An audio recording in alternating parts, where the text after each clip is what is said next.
নমস্কার বন্ধুরা, সুপ্রিয়া রান্নাঘরে আবার একটা নতুন পর্বে তোমাদের সকলকে স্বাগত। আজকে ছোলার ডাল দিয়ে পটলের একটা দুর্দান্ত স্বাদের নতুনত্ব রেসিপি আমি তোমাদের সঙ্গে শেয়ার করব। এইভাবে পটলটা একবার রান্না করে দেখবে, এতটাই খেতে টেস্টি হবে যে একবার এইভাবে বানিয়ে খেলে বারবার এইভাবে বানিয়ে খেতে ইচ্ছে করবে। তাহলে চলো বন্ধুরা, দেখে নেওয়া যাক আজকের রেসিপি কিভাবে বানানো হয়। রেসিপিটা বানানোর জন্য এখানে 300 গ্রাম পরিমাণ পটল নিয়েছি। আর পটলের খোসাগুলোকে অল্প অল্প করে রেখে পটলগুলোকে ঠিক এইভাবে বড় বড় করে ডুমো ডুমো করে কেটে নিয়েছি। আর দুটো মিডিয়াম সাইজের আলুকে এইভাবে ডুমো ডুমো করে কেটে জল দিয়ে ধুয়ে রেখেছি।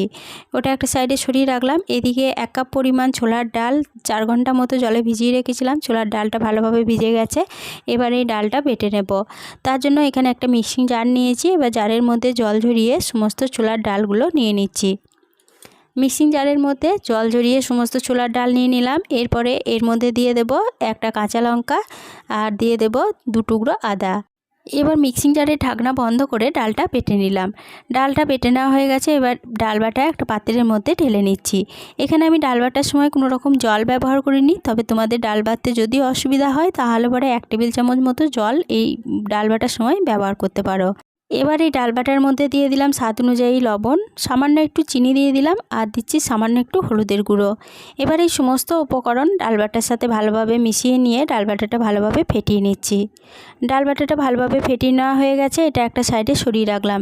এদিকে গ্যাসের ওভেনে একটা কড়াই বসিয়ে গ্যাসটা অন করে কড়াইয়ের মধ্যে দিয়ে দিলাম পরিমাণ মতো সরষের তেল। তেলটা ভালোভাবে গরম হয়ে যাওয়ার পরে যে ডালটা বেটে রেখেছিলাম সেটা থেকে অল্প অল্প করে নিয়ে এইভাবে বড়া শেপ তেলের মধ্যে দিয়ে দিচ্ছি। তেলের মধ্যে সমস্ত বড়ার শেপগুলো দেওয়া হয়ে গেছে। এরপরে বেশ কিছুক্ষণ অপেক্ষা করলাম 1 পিঠ ভাজা হওয়ার জন্য। 1 পিঠ যখন ভাজা হয়ে গেছে তখন অপর পিঠটা এইভাবে উল্টে দিচ্ছি। আর এইভাবে উল্টে পাল্টে বড়াগুলোকে তেলের মধ্যে ভেজে নেব।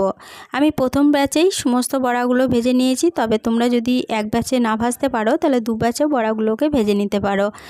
উল্টে পাল্টে বড়াগুলো ভালোভাবে ভেজে নিলাম। এরপরে বড়াগুলো তেল থেকে তুলে নিচ্ছি। সমস্ত বড়াগুলো তেল থেকে তুলে নেওয়ার পরে ওই বড় ভাজার তেলেই দিয়ে দিলাম কেটে রাখা পটলগুলো। সমস্ত পটলগুলো তেলের মধ্যে দিয়ে দিলাম। এবার পটলের মধ্যে দিয়ে দিলাম সামান্য একটু হলুদের গুঁড়ো। এবার গ্যাসের ফ্লেমটা মিডিয়ামে রেখে পটলগুলোকে বেশ কিছুক্ষণ সময় ধরে নেড়েচেড়ে ভেজে নেব। মিনিট 4 সময় ধরে পটলগুলোকে নেড়েচেড়ে ভেজে নিয়েছি। পটলগুলো ভালোভাবে ভাজা হয়ে গেছে। এবার পটলগুলো তেল থেকে তুলে নিচ্ছি। সমস্ত পটলগুলো তেল থেকে তুলে নেওয়ার পরে ওই পটল ভাজার তেলেই আলুগুলো ভেজে নেব। তার জন্য সমস্ত আলুগুলো তেলের মধ্যে দিয়ে দিলাম।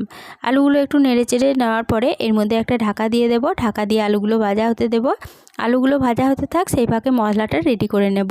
তার জন্য যে মিক্সিং জারের মধ্যে ডাল বেটেছিলাম সেই মিক্সিং জারের মধ্যে নিয়ে নিলাম 4 টুকরো আদা। দিয়ে দিচ্ছি এখানে 15 কোয়া মতো রসুন। আর দিয়ে দেব একটা বড় সাইজের পেঁয়াজ কুচি। এবার দিয়ে দেব এর মধ্যে 2টো কাঁচা লঙ্কা। এখানে কাঁচা লঙ্কার ঝালটা তোমরা যেরকম খাবে সেরকম অনুযায়ী কম বেশি করে নিতে পারো। সামান্য একটু জল দিয়ে সমস্ত উপকরণ বেটে নিলাম। বেটে নেওয়া উপকরণ একটা সাইডে সরিয়ে রাখলাম। এদিকে 2 মিনিট মতো ঢাকা দিয়ে আলুগুলো ভাজা হতে দিয়েছিলাম। 2 মিনিট পর ফিরে এসে ঢাকাটা খুলে নিয়ে আলুগুলোকে আবার একটু নেড়ে চেড়ে নিলাম। আলুগুলো ভালোভাবে ভাজা হয়ে গেছে। আলুগুলো তেল থেকে তুলে নিচ্ছি। সমস্ত আলুগুলো তেল থেকে তুলে নেওয়ার পরে ওই কড়াইয়ের মধ্যেই দিয়ে দিলাম আবারও 3-4 চামচ সরষের তেল। এবার এই তেলে ফোড়নের জন্য দিয়ে দিলাম 1/2 চা চামচ 5 ফোড়ন আর একটা তেজপাতা। এবার ফোড়নগুলো ভালোভাবে ভেজে নিচ্ছি। ফোড়নগুলো ভালোভাবে ভেজে নেওয়ার পর ফোড়ন থেকে যখন সুন্দর গন্ধ বেরোতে শুরু করেছে তখন একটা মিডিয়াম সাইজে পেঁয়াজ কুচি করে রেখেছিলাম সেই পেঁয়াজ কুচিগুলো তেলের মধ্যে দিয়ে দিলাম। এবার এই পেঁয়াজ কুচিগুলোকে তেলের মধ্যে একটু নেড়েচেড়ে ভেজে নেওয়ার পরে এর মধ্যে দিয়ে দেব একটা মিডিয়াম সাইজের টমেটো। এরপরে এর মধ্যে দিয়ে দেব মিক্সিং জারে যে পেস্টটা বানিয়ে রেখেছিলাম সেই সমস্ত পেস্টটা দিয়ে দিলাম। এরপরে দিয়ে দিচ্ছি 1/2 চা চামচ জিরে গুঁড়ো, 1/2 চা চামচ ধনে গুঁড়ো দিয়ে দিচ্ছি।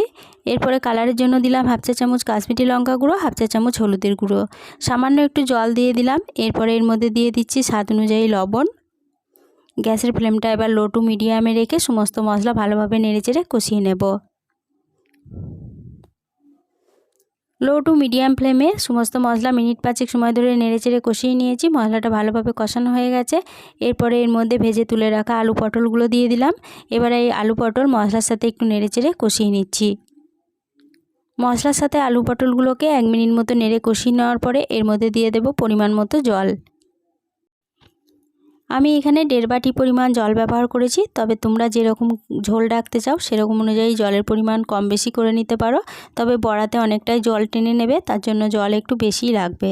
জলটা সমস্ত উপকরণের সাথে ভালোভাবে নেড়ে মিশিয়ে নিয়ে এটা যখন একটু ফুটতে শুরু করেছে তখন এর মধ্যে একটা ঢাকা দিয়ে দিলাম। ঢাকা দিয়ে মিডিয়াম ফ্লেমে এটাকে 4 মিনিট মতো রান্না করে নেওয়ার পরে সমস্ত উপকরণ একটু ভালোভাবে নেড়ে চেড়ে নিচ্ছি। এখানে আলুগুলো খুব ভালো মতো সুসিদ্ধ হয়ে গেছে। এরপরে এর মধ্যে দিয়ে দেব ভেজে তুলে রাখা বড়াগুলো। সমস্ত বড়াগুলো ঝোলের মধ্যে দিয়ে দিলাম। এবার বড়াগুলো ঝোলের সাথে একটু নেড়েচেড়ে মিশিয়ে নিচ্ছি। বড়াগুলো ভালোভাবে নেড়ে মিশিয়ে নেওয়ার পরে মিডিয়াম ফ্লেমে এটাকে আবারও একটু রান্না করে নেব। মিডিয়াম ফ্লেমে 2 মিনিট মতো আবারও রান্না করে নেওয়ার পরে এর মধ্যে সামান্য একটু গরম মশলার গুঁড়ো দিয়ে দিলাম। গরম মশলার গুঁড়োটা সমস্ত উপকরণের সাথে খুব ভালোভাবে নেড়েচেড়ে মিশিয়ে নিলাম। এরপরে গ্যাসের ফ্লেমটা বন্ধ করে দিয়ে ঢাকা দিয়ে এটাকে আরও 5 মিনিটের জন্য স্ট্যান্ডিং টাইমে রেখে দিচ্ছি। 5 মিনিট পর ফিরে এসে ঢাকাটা খুলে নিয়ে পটলের রেসিপি কড়াই থেকে নামিয়ে নিলাম। পরিবেশনের জন্য আজকে রেসিপি আমার একদম রেডি হয়ে গেছে। রেসিপিটা ভালো লেগে থাকলে প্লিজ লাইক, কমেন্ট ও শেয়ার করে দিতে ভুলো না। নতুন বন্ধু হয়ে থাকলে চ্যানেলটা সাবস্ক্রাইব করে পাশে থেকো। আজকের রেসিপি এই পর্যন্তই ছিল। ফিরে আসবো আবার নতুন কোনো রেসিপি নিয়ে।